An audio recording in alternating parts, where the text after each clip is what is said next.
There are many instances in Cyberpunk 2077 where you hold the power of life or death over other NPCs. Will you kill or spare Woodman, save Takemura, or show mercy on Atom Smasher? The choice is yours. But there are some characters in this game where no matter what choice we make, they always wind up dead. What's up everyone? Big Dan here. I make videos about RPGs, and in this video, we're going to explore 13 characters we cannot save in Cyberpunk 2077. So without further ado, let's buckle up, grab some iced coffee, and dive into the video. Number 1. Evelyn Parker. The client and mastermind behind the botched heist of Act 1 flew a little bit too close to the sun. After double-crossing her former employers, the Voodoo Boys, Evelyn got hacked by a netrunner who fried her cyberware. Shortly thereafter, she got pawned off by the seedy middle manager of Clouds, and the even seedier Ripperdoc Fingers before landing in an underground XBD outfit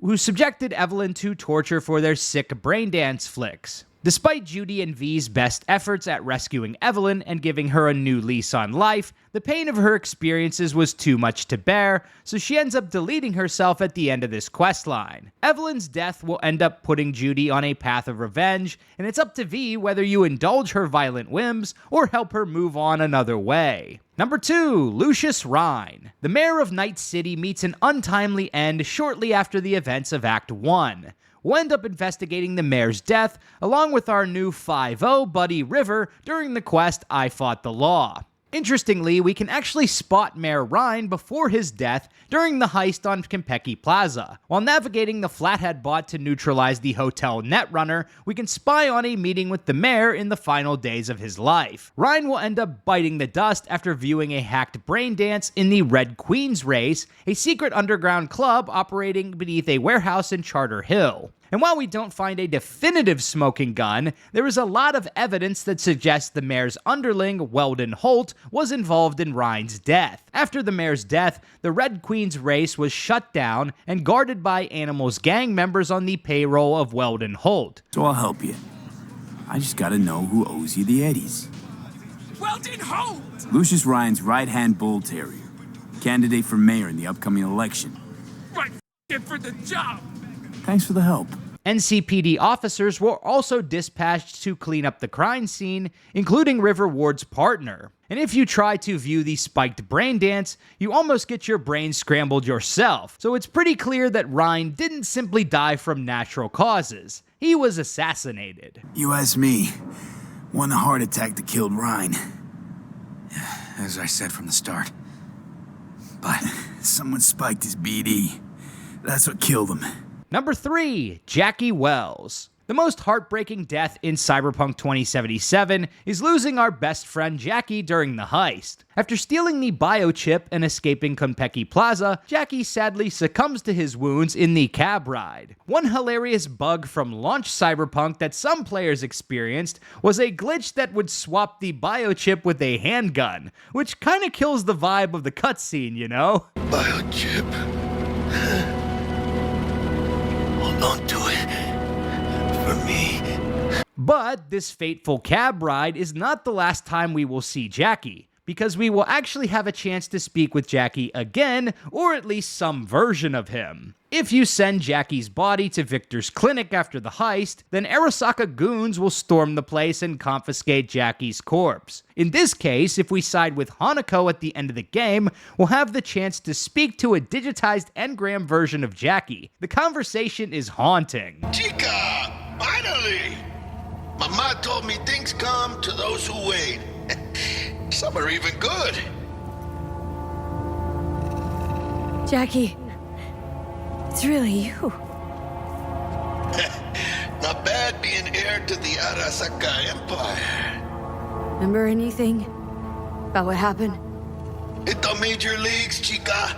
Running with Dex. Badass black Jesus of the afterlife. A heap of Bartley gold-plated cool. Not bad, eh? Hey, never did get the chance to thank you. The biochip. Hold on to it. For me. Knew I could always count on you, Jack. Shot of vodka on the rocks, lime juice, ginger beer, oh, and most importantly, a splash of love. Misty misses you. Loads. Oh, Misty. Listen, amiga, I got this thing. Mind if I borrow your wheels? Got a date with Misty, but can take the metro. How's that gonna look for me? Take it easy, amigo. Afterlife.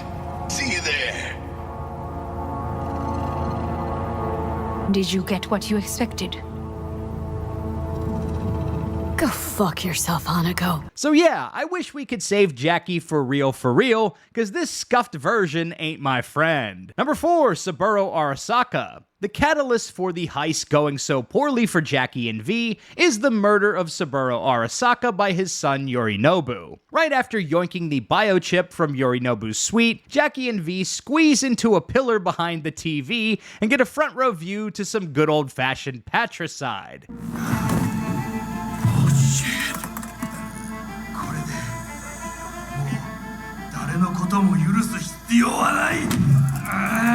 The silver lining to Saburo's death is we can snag his unique katana from the AV, as well as the new iconic tanto called Nihan, which was added to the game in the 2.0 update. And all it cost us was everything.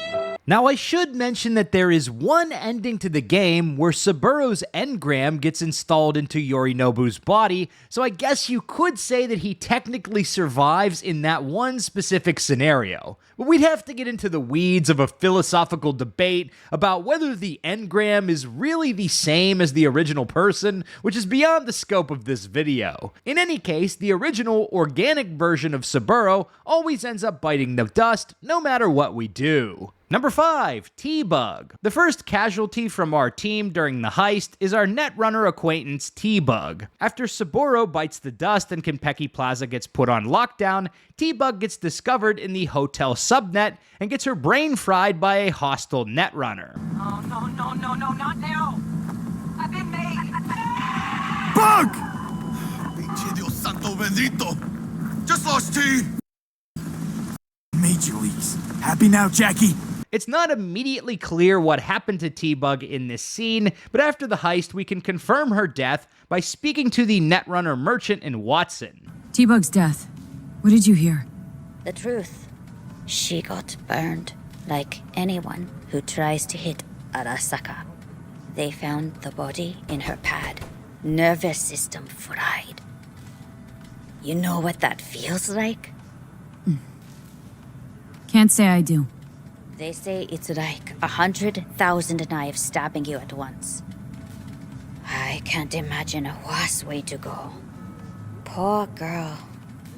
I liked her, too.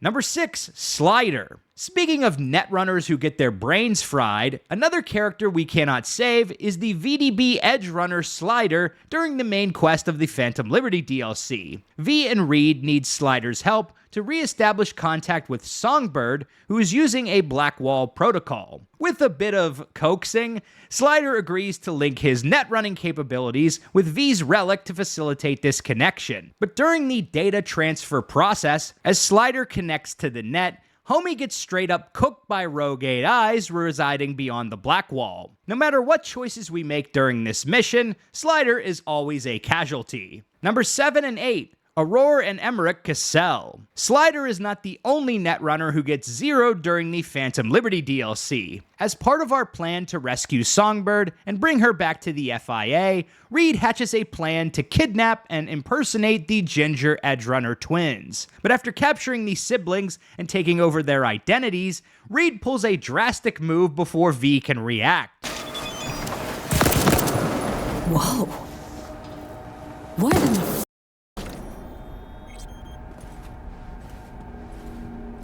You wiped them! What'd you think we'd do? Bind their hands with duct tape, shove socks in their mouths, and wait for them to wriggle free and call for help? This ain't no game, V. It's a simple choice. Them or us. I chose us. Damn, homie. I was just starting to like Aurore, too. Why'd you have to go and kill such a baddie, Reed? I'll never forgive you. Number 9, Kurt Hansen. The leader of Barghest is a thorn in our side during a good chunk of the Phantom Liberty DLC. And regardless of our choices, the dude always winds up dead during the main mission Firestarter. There are 2 ways Hansen can get ganked. If we side with Reed and try to capture Songbird, then Hansen will kill our homie Alex, and V will have to defeat him in a boss fight. But if we side with Songbird instead, then Alex ends up assassinating Hansen in a cutscene. Either way, the Barghest leader bites the dust, and we'll have to usher in a new era for the gang on behalf of Mr. Hands afterwards. Number 10, Scorpion. After Panam and V take down the Kang Tao AV transporting Anders Hellman, Mitch and a group of dumbass Aldecaldos rush to the crash site to try and help the Corpos. But instead of a friendly welcome, they're met with gunfire and a bunch of deadly mechs. In the ensuing melee, Mitch gets taken hostage and Scorpion bites the dust. We couldn't retreat, Panam. They regrouped so fast. Started shooting rockets and shit. I lost everyone. Everyone? Scorpion, is he here? Mitch? Mitch? He's safe, right? Panam, I'm sorry. I didn't make it in time. No. No! Are you sure? No, But Scorpion's tragic death leads to a pretty hilarious funeral mission where Mitch and V get drunk, set Scorpion's vehicle on fire with his body inside, and push it off of a cliff. Afterwards, Mitch gives V a trinket to remember Scorpion by. Listen, there's a few things of his you ought to have. Like this little good luck charm. Go on, it's yours. What is it? Not a clue. Scorpion always had it on him, no idea why. Number 11, Gustavo Orta. During one of Padre's side gigs, V is tasked with eliminating the head of the Valentinos gang, a man by the name of Gustavo Orta. If V manages to reach Orta without triggering combat, they can speak with him and learn that his girlfriend, Martha, was caught in an ambush by the 6th Street gang and is in a coma. At this point, V has the option to either kill Orta or persuade him that he would be more useful to Martha if he were alive and left Night City. If we kill him right then and there, then obviously he's gonna die. But if we spare Orta, well, he dies anyway. After leaving the area, Padre will inform us that poor Gustavo took his own life. Gustavo Orta is dead, killed by his own hand. How did you get him to do it? Or actually, no. Don't tell me. She who reveals her secrets erodes her own trustworthiness and reputation. What's important is the result I asked for. Is the result I received. Contract closed.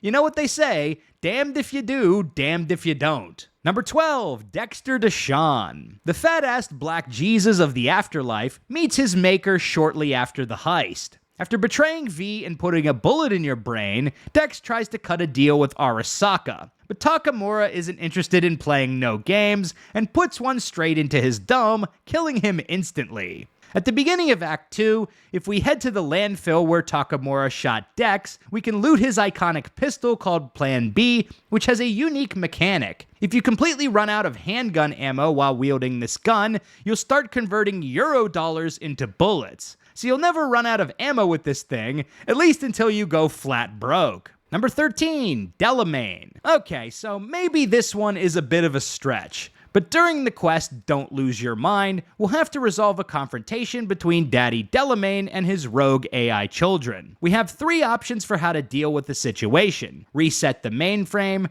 merge Delamain with the rogue AI offshoots, or destroy the mainframe to free his children. Regardless of which option we choose, Delamain will become unrecognizable in the aftermath. So effectively, the version of Delamain that we knew during the heist and the Epistophree side quest dies in this mission and is replaced with something completely different. But at least he'll maintain that fabulous makeup and beautiful bald head. So there you have it. We've explored 13 characters you cannot save during Cyberpunk 2077. If you like this video, be sure to subscribe to Big Dan Gaming for more Cyberpunk and RPG videos. Big shout out to all the channel members for supporting my content. Until next time, this This has been Big Dan.